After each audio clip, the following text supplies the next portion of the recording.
بسم اللہ الرحمن الرحیم۔ شرک کی بھی تقسیم کی گئی ہے مختلف طریقوں سے۔ مثلا ایک شرک جلی، اس کے مقابلے میں شرک خفی۔ جلی تو یہ ہے کہ صاف نظر آ رہا ہے کہ یہ شرک ہے، کوئی شخص بت کے سامنے سجدہ کر رہا ہے، صاف نظر آ گیا شرک ہے۔ اور خفی یہ ہے جسے کہ ہم بعد میں پڑھیں گے تفصیل کے ساتھ، کہ انسان میں ریاکاری ہے۔ حدیث میں آتا ہے کہ اگر تم نماز پڑھ رہے ہو اور تم یہ دیکھو کہ کوئی شخص تمہیں دیکھ رہا ہے تو تم سجدہ لمبا کر دو تو یہ شرک ہے۔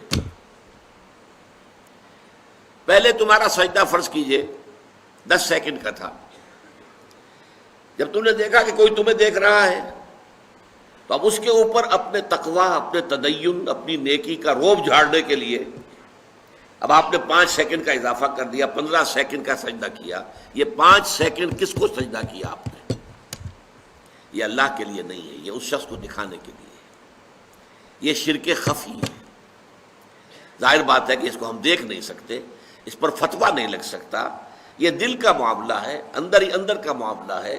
اس میں صرف واعظ و نصیحت کی جائے گی، سمجھایا جائے گا کہ دیکھو بھائی یہ بھی شرک ہے۔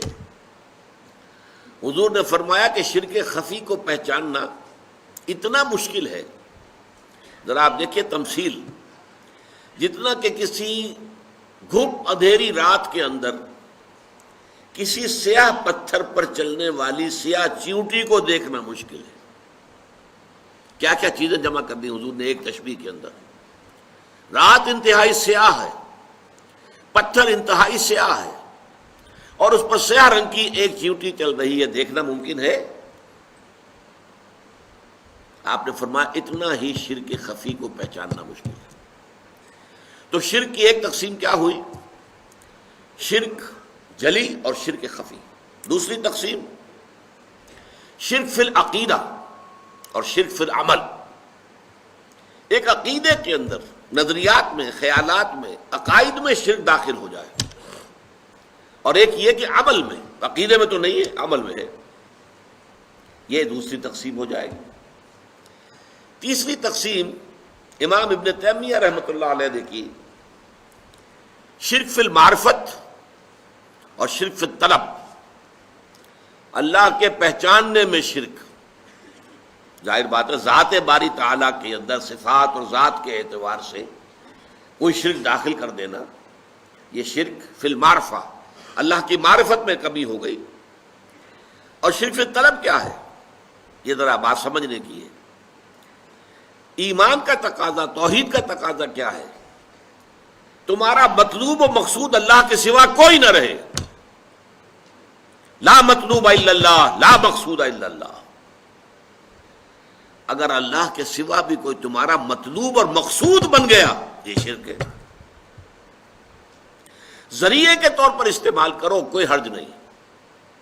یہ دنیا برتنے کی شے برتو، دنیا کو مطلوب نہ بنا لینا، مقصود نہ بنا لینا۔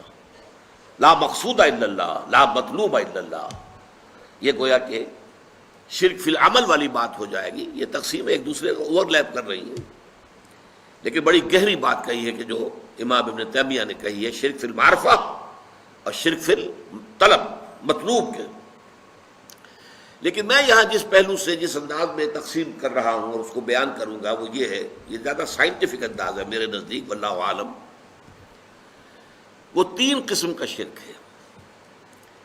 شرک فی الذات، اللہ کی ذات میں کسی کو شریک کر دینا۔ شرک فی الصفات، اللہ کی صفات میں سے کسی کو کسی پہلو سے کسی صفت کے ہم پلہ بنا دینا۔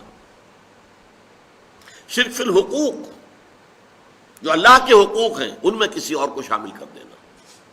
شرک فی الذات، شرک فی الصفات، شرک فی الحقوق۔